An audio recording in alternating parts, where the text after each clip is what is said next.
Ah, Shalom. It's been a long day. I did Proverbs 22 this morning, and oh, that was early this morning. It's now 9:11, and I'm not gonna lie, I pulled into this truck stop with 5 minutes left on my clock. Whew. For those in trucking, you know. For those not in trucking, welcome to the logistics transportation industry. We have a 14-hour clock that we're allowed to use to work through the day. Yes, we work 14 hours some days. Some days we don't work 14 hours. Most days we work 11 hours because that's your drive time. You can drive up to 11 hours a day. Today I used my whole clock, all 14. Because of the stops I had to make and the trailer swaps, and yeah, 14 hours. I had 5 minutes left. I was trying to get to a Love's, and didn't quite make it to the Love's I wanted to make it to. Some road construction slowed me up, so had to stop at this truck stop, which is not the Love's. But it's a nice little truck stop near Columbia, Missouri. So it is what it is. Anyways, now that's out of the way, and welcome to Living Kadosh, an American truck driver, or Living Kadosh as an American truck driver. I don't know. I try. But anyways, I've been stewing on the making of this video for a few days now. As you know, my channel started basically the day after Charlie Kirk was shot. Now, that's not why the channel was started, and I explained that in the beginning video, so go watch that if you want the explanation of why I did this channel. But I wanted to have a place where I could put my voice out there.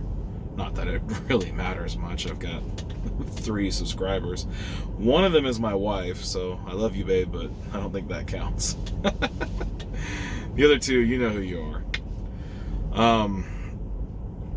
But I wanted to have a place where I could share my thoughts and not have it pent up in me, because I've been noticing that a lot of my emotions have been pent up in me, and I try to talk to my wife about them, but honestly, I feel like if I talked to her about everything that I thought, her eyes would glaze over and she'd probably die of boredom. We have good conversations, but she is not a politically minded person, which is fine. We all have our strong points. But I am. And I have, with great sadness, have been watching the state of affairs in our nation. I wanted to call this video, I thought about it for a while, and I decided on this, scriptural quote of the whole, if you do not have a sword, go sell your cloak. So I'm going to call this video, Go Sell Your Cloak. In fact, I have the scripture open because I wanted to make sure I was right about it before I started yamming her off. We find this in Luke 22, I think it's verse 36. And the context is Yeshua is talking to his disciples.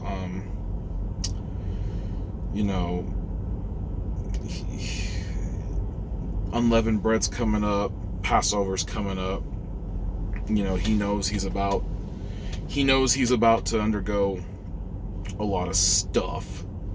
Basically, a lot of stuff is going to hit the oscillating fan, right? And he knows all this, and he's trying to prepare his disciples for this. And he already sent them out 2 by 2 with no provisions and just trusting that people would take care of them. And now he says, hey, this time you're going to need provisions, and you're going to need protection too. So I'll just read it.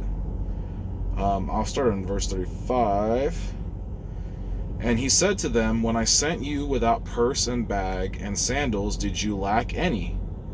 And they said, none at all. And he said to them, but now let him who has a purse take it, likewise also a bag, and let him who has no sword sell his garment and buy one. So, cloak, garment, interchangeable. I think the King James says it's a cloak, but garment, basically like, hey, go sell your extra set of clothes and go buy one. Now, why would Yeshua, God of peace, according to the modern Christian church, tell his disciples, hey, you're gonna need a weapon? Why? Well, he says, for I say to you that what has been written has yet to be accomplished in me, and he was reckoned with lawless ones. For that which refers to me has an end too. So, basically, he says, hey, I haven't done what I've come to do yet, but the lawless ones, they're coming. And so, how does this tie into this week? Well, we watched a regular. I'm not trying to. I don't know if regular is the right word, but we watched a good man. We watched a man who wanted to sit down and have conversations. We watched a man who built an organization that was literally like, hey, let's talk about it. We watched him get murdered, assassinated, executed, whatever word you want to use, in one of the most brutal ways. I saw that video. I saw the close-up video. I saw the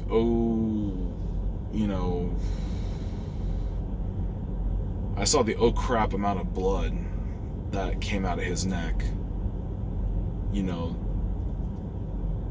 those moments. I saw that. And that scene will be engraved on my mind. I think that scene is engraved on a lot of people's minds. It's I can see it. It's like one of those things that it's a core memory from inside out, right? It's a core memory. And I knew when I saw that video, because at that point, I saw that video moments after the shooting. And at that point, they were saying, well, he's still alive, they're operating, or there was still hope. But I kind of knew when I saw that very unlikely he's going to survive. And if he does survive, he's not going to be the same Charlie Kirk that we all know. And, I never really, I respected Charlie Kirk. I respected what he was doing. I respected the fact that he built one of the largest organizations for conservatism, not just republicanism, but conservatism, for young men 10 years my younger, because I'm a middle-aged man now, technically. Well, I don't know if I'm middle-aged, but I'm in my 30s, and that's pretty much middle age in my book. So he built an organization mainly for young men and women, but mainly young men, to stand up for principles that we should be advocating for. Nuclear family, truth, good economics, fiscal responsibility, just responsibility in general. And, but I didn't really watch his show. And he had a show. I didn't really watch it. I had too many other podcasts that I listened to throughout the day. I watched his clips. I respected what he was doing. Good guy. But, I remember the day after The emotions were strong, and then they still are to a degree. The rage was there. I was so angry. I was so angry that I was rationalizing horrible things in my head of what should be done to these people who were openly celebrating.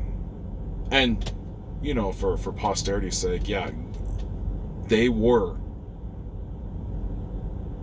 like demonic little demons jeering and laughing and celebrating over the death of a family man because they disagreed with things he had to say, not because of anything he did. He wasn't a politician. He didn't have reins of power. He literally just talked to people. He created an organization that was all about talking and, you know, and debate. The idea that the American, you know, dream was founded upon that you can have disagreements with your neighbor, but at the end of the day, you can shake their hand and go home in peace.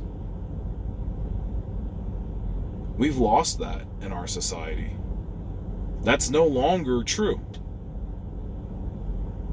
I cannot honestly say to you that I can go and find someone who is politically opposite of me and have a conversation and walk away in peace.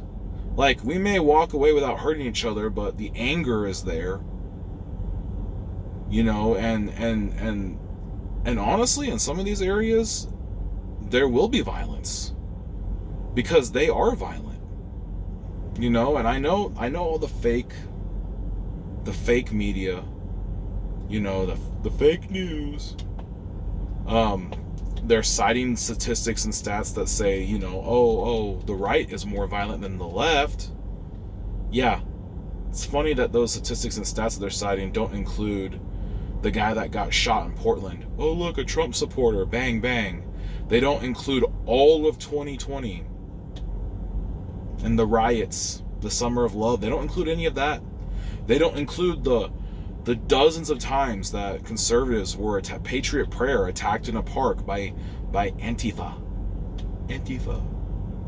They want to say they're anti-fascist, but they act like real fascists. The things they do are fascist.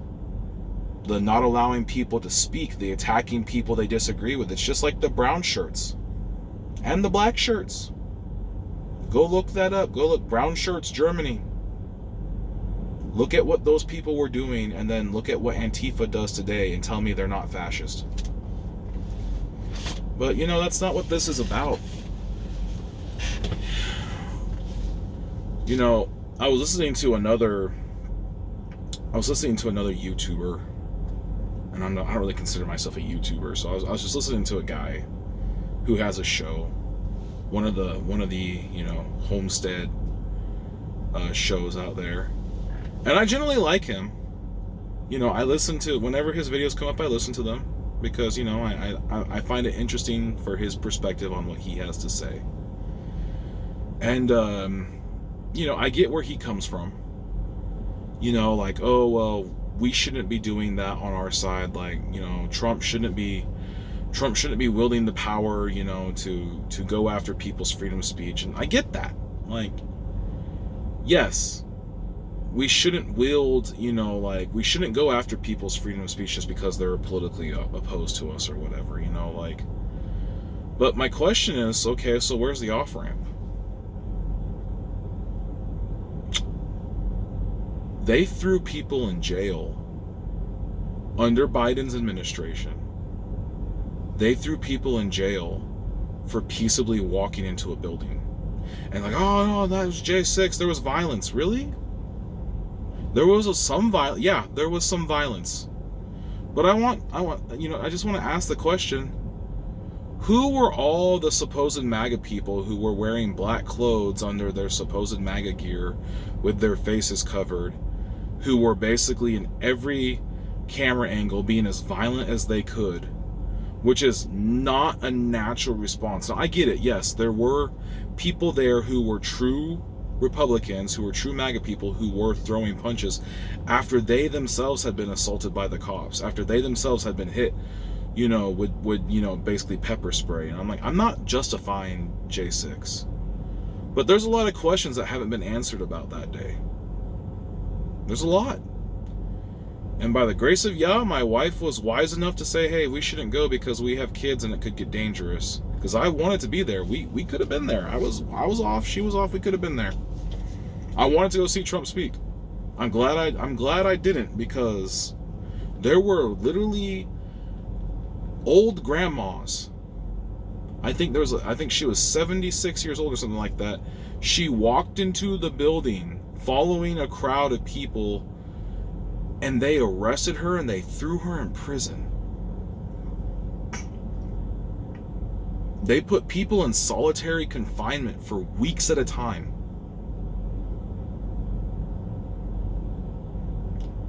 They literally labeled Christian Catholics, they labeled Catholics as terrorists. You know, they tried to get the FBI to spy on the Catholic Church. Like, I don't agree with some of the things that Catholics, preach. But they went after religious people. They went after they went after PTA parents. They went after parents. The FBI was investigating parents who had the audacity to say, no, we don't agree with what you're teaching, what you're trying to teach in the classroom. That's not for our children. Parents have a right to see what's going on in the schools. And they were literally putting parents on watch lists. They arrested people who were standing on the beach by themselves during COVID without wearing, like, the left has already gone there. They have already gone to the extreme. I think that's why Trump won the way he did in the 24 election. Because people said, nah, this is scary. The left has gone full. I mean, Joe Biden was literally giving a speech about domestic terrorists, referring to conservatives and Republicans, with a red backdrop and, Marines standing in the background. Like, you don't get any more Hitlerian than that. There's pictures all over it, and yeah, it literally looks like he's giving one of those Hitler speeches. Oh, no, I said Hitler. Guess what? It's going to be banned now. YouTube's going to come after me, but I mean, what do you want? And so where's the off-ramp, right? We have the power now. Republicans have the power now, but what happens the next time the Democrats get in? They have already said that they're going to come after us. They have already said that MAGA is wrong and they want to throw all of us in prison.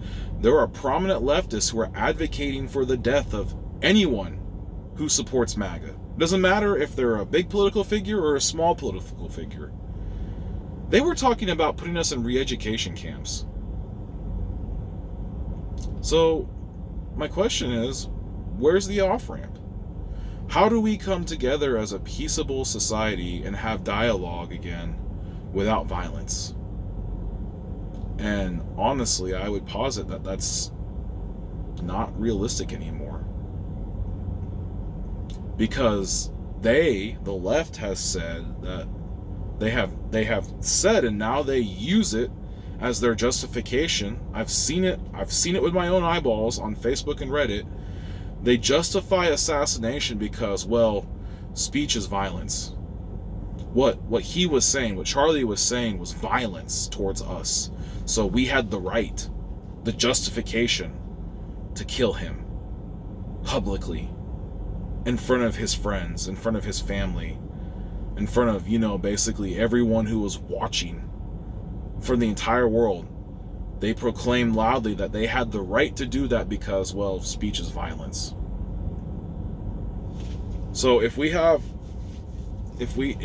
our opponents on the other side of the aisle have decided, you know what, violence is okay, and the fact that the Democratic Party just refused a resolution in the House, like 90 Democrats refused to either vote affirmative or they just voted present to say that political violence is not okay. Like, that literally just happened today. They refused to pass a resolution in the House that just stated very simply, no strings attached, no bills or anything, just political violence is not okay, and they refused to agree with that.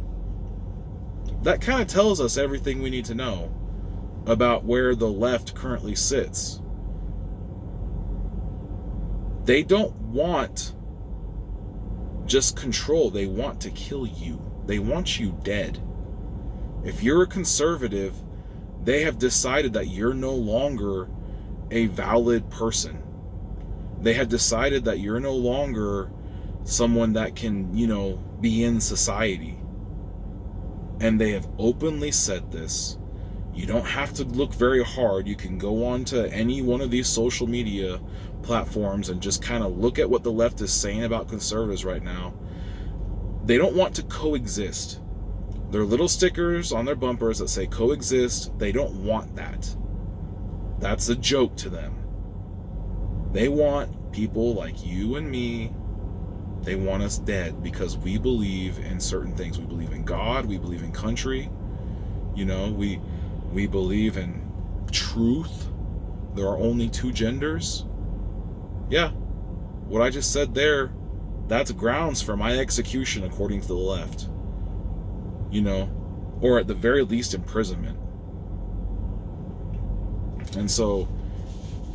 And I'm going to call myself out. I haven't trained with my sword. I carry a sword from day to day. When I'm out with my family, I can't do it in the truck because of company policy. In fact, someone thought that my first aid kit in my pocket was a gun. They actually called, and I had to go talk to my boss, and it was funny because I looked down, I was like, I don't have a gun on me. I mean, what?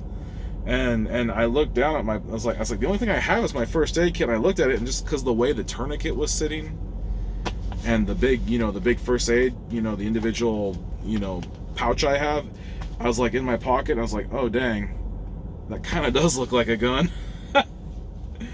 We had a good laugh about it as soon as I showed him that it wasn't a gun, it was literally just first aid stuff, and so we laughed about it, and he's like, yeah, okay, man, but I haven't trained with my rifle lately.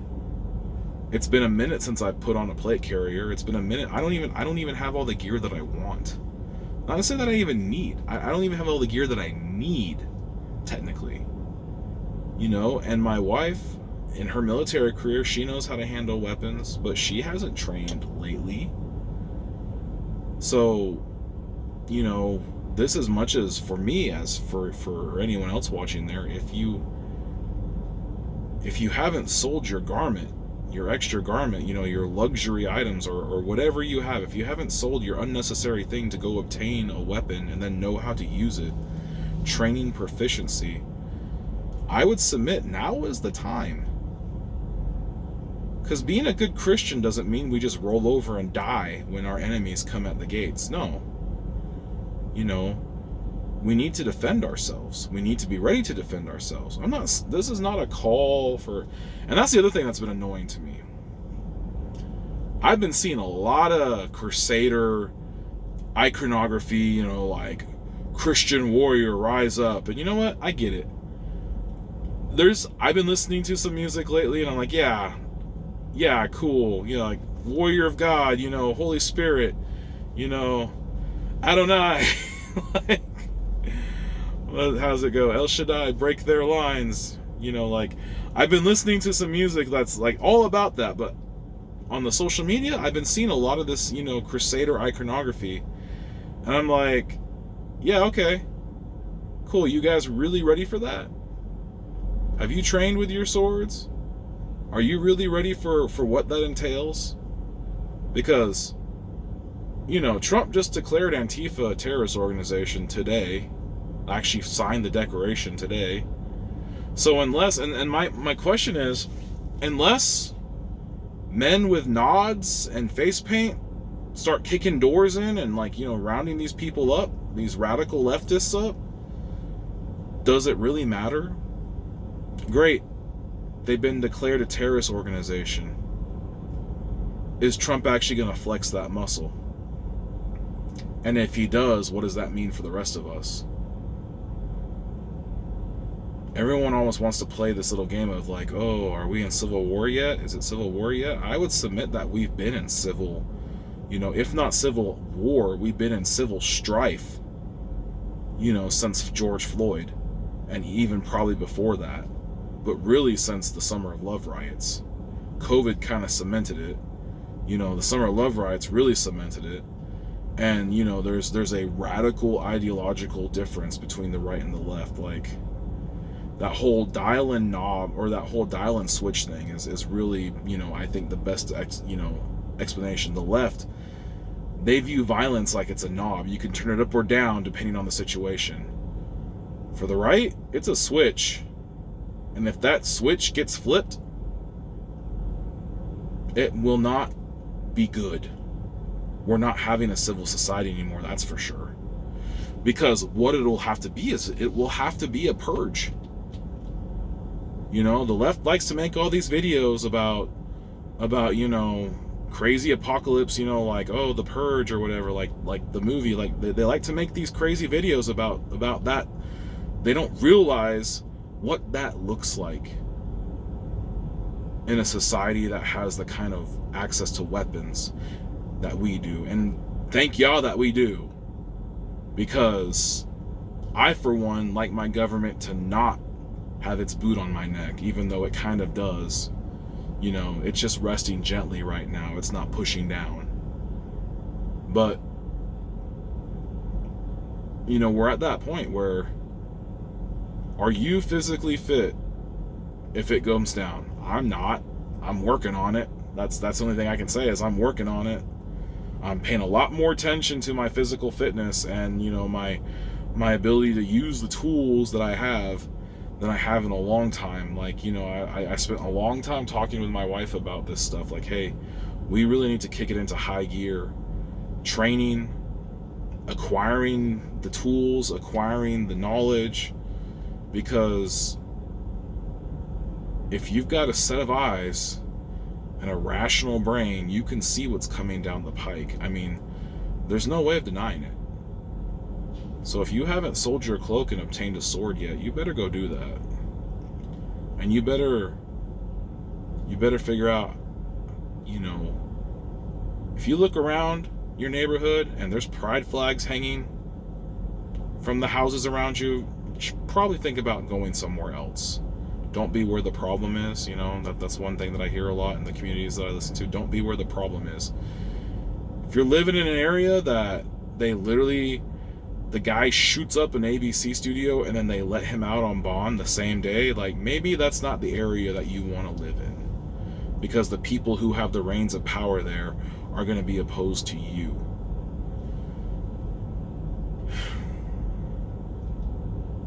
I mean, we're in that time.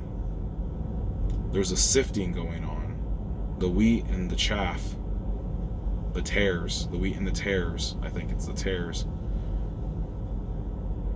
The tares are making themselves very obvious right now. You know, and the sad thing is, we're still trying to convince them that no, they just need to calm down, that we just need to talk about it. No, there's no more talking about it. They killed the let's sit down and talk about it guy. And let's be honest, all of us should be the let's sit down and talk about it guy, but how many of you are going to be? How many of you are willing to stand in front of a crowd and talk about it when they've openly shown that they will kill you? They will kill you for sitting down and trying to talk about it. So what do? Well, I've already proposed that, you know, we come out of her my people, just like I've been hearing people been yelling at me for, which I have been slow to heed, not because of a lack of wanting to, but just because of a lack of funds and timing, which that's no excuse. But come out of the cities, because obviously we're probably not going to win that argument. There's just too many leftists and too many people who don't actually pay attention, who just want to have their free stuff.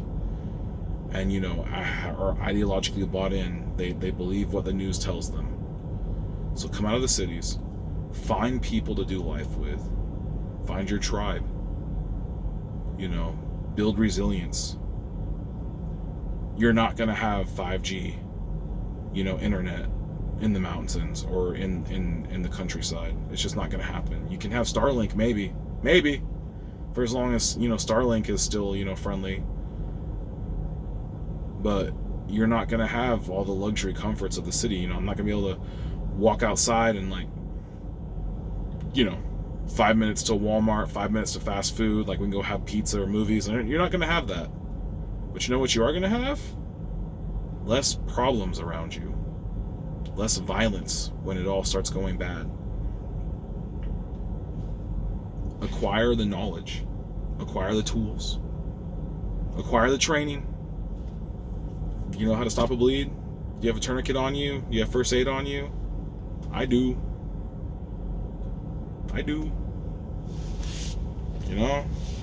I literally got called into the office today because someone thought that my first aid was a firearm. Yeah, look at that. Tourniquet. Oh. What's this? First aid?